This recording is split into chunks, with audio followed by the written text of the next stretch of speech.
आतापर्यंत आपण ट्रायगोनोमेट्रीज जे आहेत तर त्यांचे रेक्टँगल म्हणजे काटकोन त्रिकोणाशी कसा संबंध आहे, त्यानंतर 6 प्रकारच्या ज्या ट्रायगोनोमेट्रीज आहेत साइन, कॉस, टॅन, कोसेक, सेक आणि कॉट, आणि त्यानंतर कोण कोणाच्या रेसिप्रोकल आहे है की नाही. जसं साइनच्या विरुद्ध काय असतं कोसेक, सेकच्या विरुद्ध कॉस आणि टॅनच्या विरुद्ध कॉट. आणि त्यानंतर आणखीन एक 3 सूत्र आपण पाहिले होते. त्यामध्ये sine square theta plus cos square theta is equal to 1, त्यानंतर 1 plus cot square theta is equal to cosec square theta आणि 1 plus tan square theta is equal to sec square theta, असे काही सूत्र आपण पाहिले. आता यांचा प्रत्यक्षात वापर कसा करायचा ते आपण पाहू. आता तुमच्या समोर एक उदाहरण दिलेलं आहे. यामध्ये साइन थीटाची जी व्हॅल्यू आहे ती 20/29 दिलेली आहे. आता यामध्ये आपण एक स्टेप ही पाहिली आहे की यामध्ये आपण राईट अँगल काढणार, बरोबर आहे का. पायथागोरसचा रूल्स वापरून काय करणार, ट्रायंगलची तिसरी बाजू या ठिकाणी आपण कॅल्क्युलेट करणार. पण तसं न करता आणखी कोणत्या वेगळ्या पद्धतीनं आपल्याला हे गणित सॉल्व्ह करता येईल का. आपण काय करू, यावेळेस काटकोन त्रिकोण न काढता सूत्रांचा वापर करू. ठीक आहे. आता तुम्हाला दिली आहे साइन थीटाची व्हॅल्यू आणि काढायची कशाची व्हॅल्यू, कॉस थीटा आणि टॅन थीटा, आणि विदाउट पायथागोरस म्हणजे पायथागोरसचा जो थेरम आहे त्याचा वापर न करता आपल्याला किंमत काढायची आहे. त्यामुळे साइन आणि कॉस हे दोन्ही एका सूत्रामध्ये असतील असं एक सूत्र आपल्याकडे आहे. आणि ते सूत्र कसं आहे, sine square theta plus cos square theta is equal to 1. Clear. आता यामध्ये पहा साइन स्क्वेअर थीटा, साइनची किंमत किती आहे 20/29, मात्र स्क्वेअर असल्यामुळे ब्रॅकेटचा काय करून आपल्याला square plus cos square theta is equal to 1. आता 20 चा स्क्वेअर किती आहे स्क्वेअर 400 आणि 29 चा 841 plus cos square theta is equal to 1. आता हे जे प्लस 400/841 आहे ते ऑपोजिट साइडला गेल्यावर प्लस च्या ऐवजी काय होतील ते मायनस होतील. Therefore cos square theta is equal to 1 minus 400/841. Then आपल्याला माहित आहे की आपण काय करत असतो की 841 ला आपण कशाने मल्टिप्लाय करू 1 ला, जेणेकरून छेद दोघांचा कसा येईल सारखा येईल. सो 841 ला 1 ने मल्टिप्लाय केलं किती आलं 841 मायनस 400 आणि दोघांचा छेद डिनोमिनेटर किती घेतला आपण 841. Then cos square theta is equal to दोघांचं काय करा तुम्ही मायनस करा किती 441 आणि डिवाइडेड बाय किती आहे 841. देन cos थीटा जर काढायचा असेल आतापर्यंत काय ही व्हॅल्यू कशाची आहे cos स्क्वेअर थीटाची आहे, तर आपल्याला व्हॅल्यू कोणाची विचारली cos थीटाची, म्हणजे दोन्ही बाजूला काय घ्यावं लागणार आपल्याला स्क्वेअर रूट. मग सांगा आता cos थीटा काढायचा असेल तर 441/841 यामध्ये आपल्याला सांगा 441 कोणाचा आहे 21 आणि 841 29, आणि या पद्धतीने आपण cos थीटाची व्हॅल्यू फाइंड केली. ती किती आली 21/29. आता हे झालं सॉल्व. अजून काय करायचं आपल्याला tan थीटा. आता सपोज याला आपण एक नाव देऊ, त्यानंतर बी फॉर्म मध्ये tan थीटा काढायचा आहे. सो tan थीटाचा फॉर्म्युला काय आहे sin theta upon cos theta. आता हा फॉर्म्युला ना वापरला मी कारण आपल्याकडे sin ची पण व्हॅल्यू अवेलेबल आहे आणि आता आपण कशाची व्हॅल्यू काढली cos ची पण व्हॅल्यू काढली.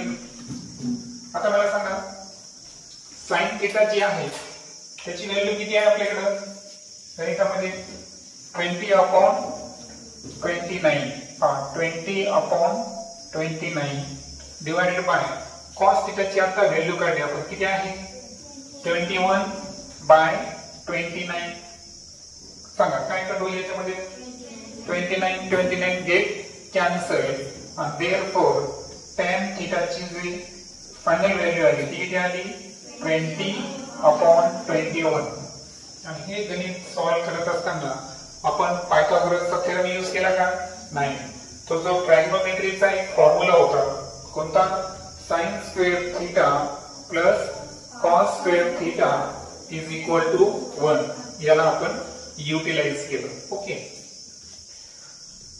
देन सेकंड गणिताकडे येऊ आपण यामध्ये जर पाहिलं आपण थोडंसं टफ लेवलला आहे का 5 sin theta minus 12 cos theta is equal to 0 ही आपल्याला कंडिशन दिलेली आहे आणि त्यावरून आपल्याला sec थीटा आणि cosec थीटा यांच्या काय करायचे आहे व्हॅल्यूज फाइंड करायचे आहे ठीक आहे आता आपण काय करू दिलेले इक्वेशन काय आहे 5 sin theta minus 12 cos theta is equal to काय घेणार आपण 0 आता मला सांगा मायनस अपोजिट साइडला गेल्यावर काय होतील बरं प्लस देयरफॉर काय होईल 5 sin theta is equal to 12 cos theta त्यानंतर ट्रायगोनोमेट्री एका बाजूला आणि अंक एका बाजूला घेऊ आपण सांगा लेफ्ट साइडला कोण आहे इथं sin theta आता cos theta गुणाकारात आहे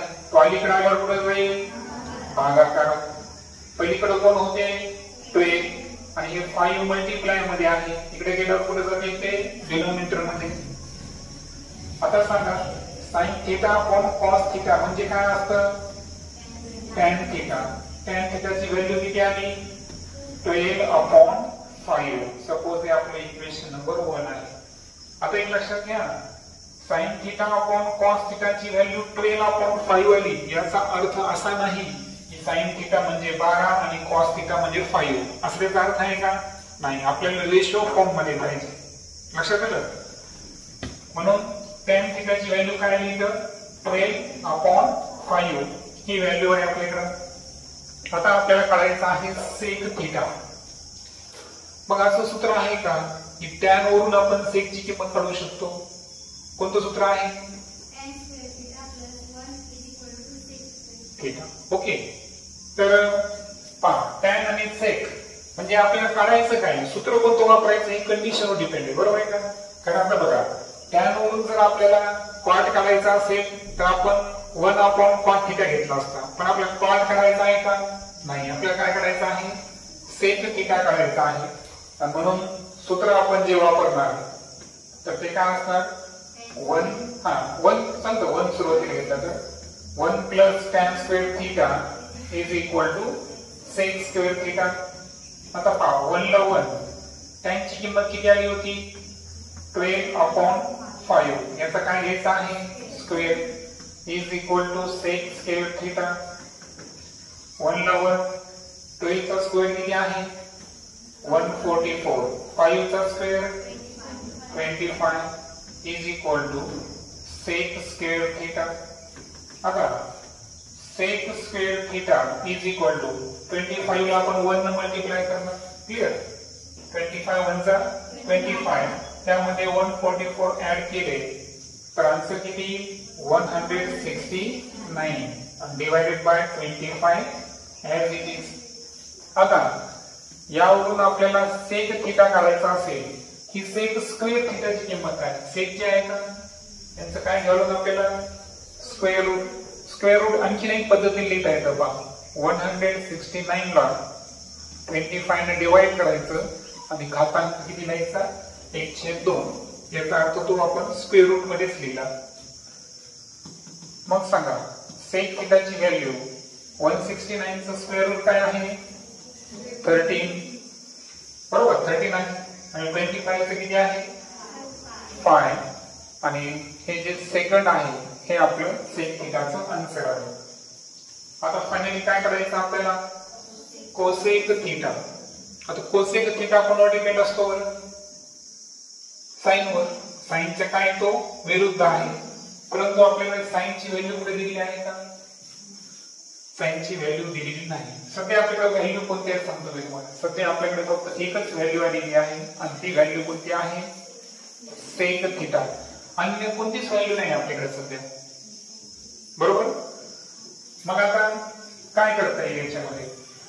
जेव्हा की आपल्याला कोसेक काढायचा आहे, कोसेक साठी काय लागेल आपल्याला? साइन लागेल किंवा टॅन लागेल. दोन्ही आहेत का आपल्याकडे? हा, टॅन कुठे आहे आपल्याकडे? टॅन आहे का? हा, मग इथं कोणतं सूत्र लागू होईल? सॉरी, टॅन आहे, पण टॅन वरून काय काढू शकतो आपण? कॉट. टॅनचे रेसिप्रोकल काय असतो? कॉट असतो. बरोबर आहे का? हा. किंवा सेकचे विरुद्ध जर कॉस काढलं तर ते जमतं. कॉस वरून साइन आणि साइन वरून कोसेक. ठीक आहे, इतका लांबचा प्रवास नको. तुम्ही म्हणल्याप्रमाणे आपण कॉट काढू. चला, कॉट थीटाचा फॉर्म्युला काय आहे? 1/tan theta.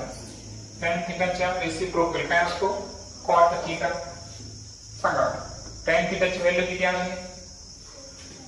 12/5.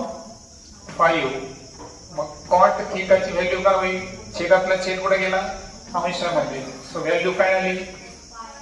5/12 ही आली कॉटची. आता कॉटची व्हॅल्यू का काढली? कारण कॉट आणि कोसेकचं सूत्र आहे आपल्याकडे. काय सूत्र आहे सांगा? हा, is equal to cosec square theta. सांगा, 1 प्लस कॉटची किंमत किती आहे आपल्याकडे? 5/12. त्याचा काय घ्यायचा? Square is equal to cosec square theta. Therefore, cosec square theta is equal to 1 plus 5 चा स्क्वेअर किती? 25. 12 चा 144. का होईल? 144 न 1 ला मल्टिप्लाय करू आपण. 144 त्याच्यामध्ये 25 ऍड करू. 169 डिवायडेड बाय 144. आता ही कोसेक स्क्वेअरची झाली. जर आपल्याला कोसेक थीटा काढायचा असेल तर यांचं काय घ्यावं लागेल आपल्याला? स्क्वेअर रूट घ्यावं लागेल. अगदी बरोबर. आणि म्हणून कोसेक थीटा बरोबर 169 चा स्क्वेअर रूट किती आहे? 13. 144 चा 12. सो कोसेक थीटा पण इथं आपण फाइंड केला. अशा पद्धतीचं थोडं हे टफ गणित होतं. चला पुढे चलू. पुढे एक सोपं उदाहरण आहे थोडं. यामध्ये जर पाहिलं आपण तर पहा, साइन थीटाची व्हॅल्यू दिली. काय करायचं आहे? कॉस थीटा आणि टॅन थीटा. पुन्हा एकदा तो सूत्र आपला कोणता? Sine square theta plus cos square theta is equal to 7/25 चा स्क्वेअर घेणार आहोत plus cos square theta is equal to 1. सांगा, 7 चा square 49. 25 625 plus cos square theta is equal to 1. आता हे प्लस अपोजिट साइडला काय होईल? Minus. Therefore cos square theta is equal to 1 minus 49/625. cos square theta काय होईल? 625 जे आहे 625 1 ने मल्टिप्लाय करावं लागेल. सो 625 मायनस 49 डिवाइडेड बाय 625 किती बरं? 576 डिवाइडेड बाय 625. ही किंमत कोणाची आली? cos square theta ची. जर आपल्याला cos थीटा काढायचा असेल तर आपल्याला स्क्वेअर रूट घ्यावं लागेल. 576 डिवाइडेड बाय 625. सांगा, 576 कसं काय? 24 सॉरी 24 आहे. 26 हा 676 आहे आणि 625 कोणाचा आहे? 25 चा. म्हणजे आपली आता कॉस थिटाची व्हॅल्यू फाइंड केली आपण. त्यानंतर काय राहिलं प्रश्न फक्त tan थिटाचा. tan थिटाचं सूत्र सांगा काय आहे, is equal to sin theta upon cos theta. sin ची व्हॅल्यू किती आहे दिली होती आपल्याला 7/25 आणि cos ची आता किती आली अपॉन 25. करेक्ट. 25 get cancel. किती आन्सर. ओके. सो आपलं फायनल आन्सर आहे tan थिटाची किंमत 7/24. ओके. हे झालं आपलं तिसरं गणित. आणि चौथं गणित एक आपण घेणार आहे. यामध्ये थोडंसं तुम्हाला वेगळ्या पद्धतीने समजून घ्यायचं आहे आणि यानंतर थोडं एक वेगळ्या पद्धतीची एक फायनल ट्रिक मी मला तुम्हाला सांगायची आहे. ती ट्रिक सुद्धा मी तुम्हाला सांगतो. आता आतापर्यंत आपण जे ट्रायगोनोमेट्री पाहिली त्याचं एक वैशिष्ट्य काय होतं की आतापर्यंत अँगल आपण थिटा घेतला होता. कोणता घेतला होता, theta.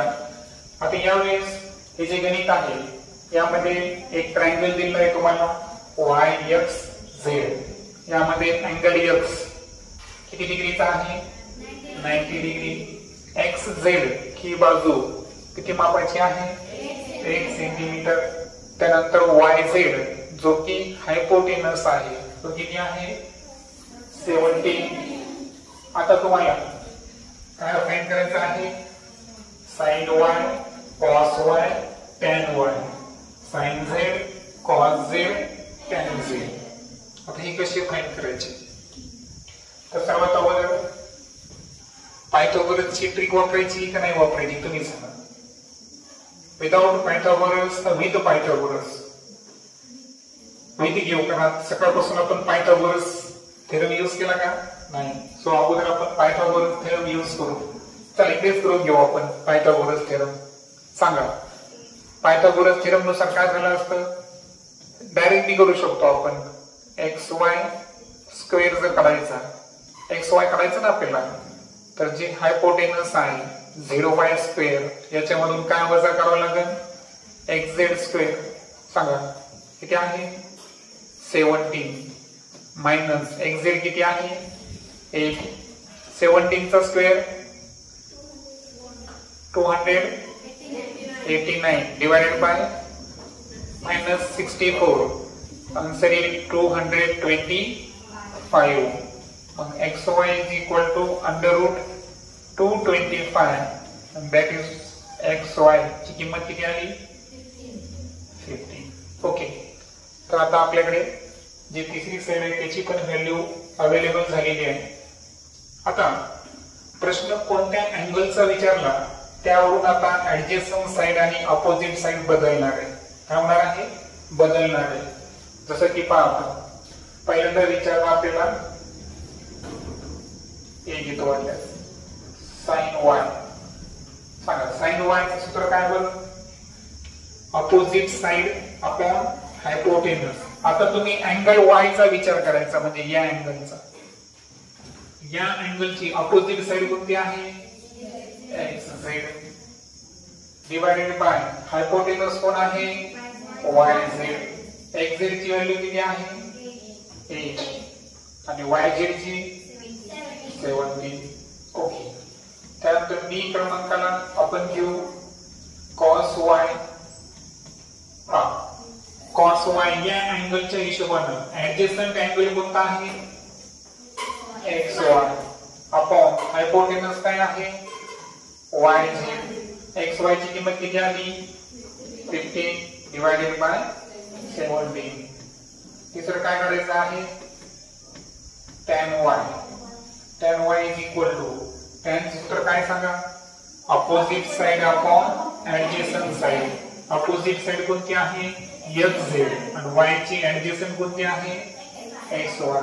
So XZ upon XY is equal to काय सांगा XZ ची व्हॅल्यू किती आहे 8 आणि XY ची 15. आता हे झालं कोणत्या अँगलच्या हिशोबाने झालं बरं Y अँगलच्या हिशोबाने. पण आता दुसरा जो अँगल आहे तो कोणता अँगल विचारला आपल्याला? झेड. आता झेड न विचार करायचा. सांगा अँगल झेड साठी अपोजिट साइड कोणती आहे? X Y. आणि ऍडजस्टंट साइड कोणती आहे? X Z. आणि म्हणून वाटल्यास तर डी क्रमांक लिहितो. साइन झेड अपोजिट साइड कोणती आहे? झेड ची अपोजिट साइड आहे एक्स वाय. आणि हायपोटेनस कोण आहे? हायपोटेनस बदलणार नाही, तो असणार आहे वाय झेड. सांगा एक्स वाय ची व्हॅल्यू 15 आणि वाय झेड ची 17. ठीक. त्यानंतर EU कोणता आहे? Cos Z. कॉसचा फॉर्म्युला काय बघा? Adjacent side upon hypotenuse. Z ची ऍडजस्टंट साइड कोणती आहे? X Z. आणि हायपोटेनस कोण आहे? Y Z. एक्स झेड ची व्हॅल्यू किती आहे? किती आहे? 8 आणि वाय झेड ची 17. आणि त्यानंतर शेवटी आहे tan z. आता tan z ची तुम्ही अपोजिट अपॉन ऍडजस्टंट करू शकता किंवा साइन अपॉन कॉस पण करू शकता, है ना. तुमच्याकडे भरपूर पर्याय आहे. आपण डायरेक्ट घेऊ. tan चं काय आहे? अपोजिट साइड काय आहे? xy आणि ऍडजस्टंट साइड xz. xy ची व्हॅल्यू किती आहे? 50 आणि xz ची 8. अशा पद्धतीनं कोणत्या अँगलचं विचारलेलं आहे त्यावरून ठरवायचं. लक्षात y साठी अपोजिट साइड ऍडजस्टंट साइड वेगळ्या होत्या आणि z साठी सत्ता वेगळ्या होत्या. आणि आपण जिथं राईट अँगल असतो तिथलं काही घेतो का? तिथलं काहीच घेत नाही ना. ट्रायगोनोमेट्री मध्ये तुम्हाला राईट अँगल सोडून उर्वरितचे 2 कोन असतात त्याची ट्रायगोनोमेट्री विचारली जाते. क्लिअर. आणि शेवटची जी ट्रिक मी तुम्हाला म्हणलो होतो ती ट्रिक कशी आहे पहा. आता हे एक राईट अँगल घेतला मी. हा आहे x, हा आहे y, हा आहे z. समजा हा अँगल आहे 30 आणि हा अँगल किती आहे? 60. तुम्ही जर व्हॅल्यू पाहिल्या sin 90 डिग्रीची व्हॅल्यू किती आहे बरं? 1. आणि त्यानंतर cos 0 डिग्रीची व्हॅल्यू किती आहे? 1. ओके. आता मला सांगा आणखी एक व्हॅल्यू सांगतो. sin 30 जी आहे त्याची व्हॅल्यू आहे 1/2 आणि त्यानंतर cos 60 ची व्हॅल्यू सुद्धा किती आहे? 1/2. आता या सिमिलरिटीज मध्ये एक गोष्ट लक्षात घ्या की sin 90 ची व्हॅल्यू किती होती? 1. आता cos 0 ची व्हॅल्यू सुद्धा किती आहे? 1. म्हणजे याचा अर्थ असा झाला की साइन चा एखादा अँगल, साइनचा अँगल किती घेतला आपण इथं? 90 घेतला आणि तोच cos च्या 90 मधून तोच 90 जर आपण वजा केला तर सांगा 90 - 90 = किती व्हायला? 0. आणि पहा sin 90 ची पण व्हॅल्यू किती आहे?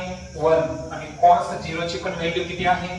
1च आहे. आणि म्हणून यावरून जो फॉर्म्युला तयार होतो तो होतो की sin थीटाची व्हॅल्यू ही cos 90 - थीटाच्या काय असते? इक्वल असते. जसं की अनदर एक्झाम्पल घेऊ आपण. पहा आता आपण थीटा घेऊ 30 डिग्री. किती घेतला? 30 डिग्री.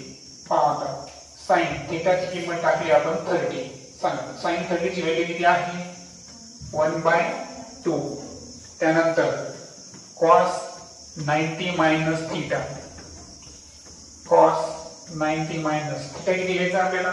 30. 90 मधून 30 वजा करा बरं. किती? 60. cos 60 ची व्हॅल्यू किती आहे?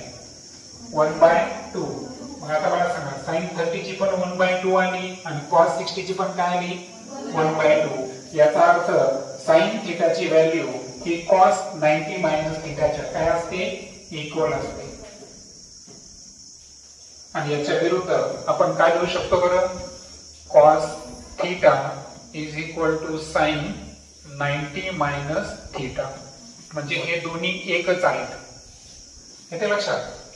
दोन सूत्र आपण आपल्या लास्ट लेक्चर मध्ये शिकत आहोत. एक की साइन थिटाची कोणती व्हॅल्यू काढायची असेल तर कॉस 90 मायनस थिटाच्या ती काय असते, इक्वल असते. आणि कॉस थिटाची कोणतीही व्हॅल्यू ही साइन 90 मायनस थिटाच्या काय असते, इक्विव्हॅलेंट असते. तर हे आहे ट्रायगोनोमेट्री संदर्भात सर्व इन्फॉर्मेशन.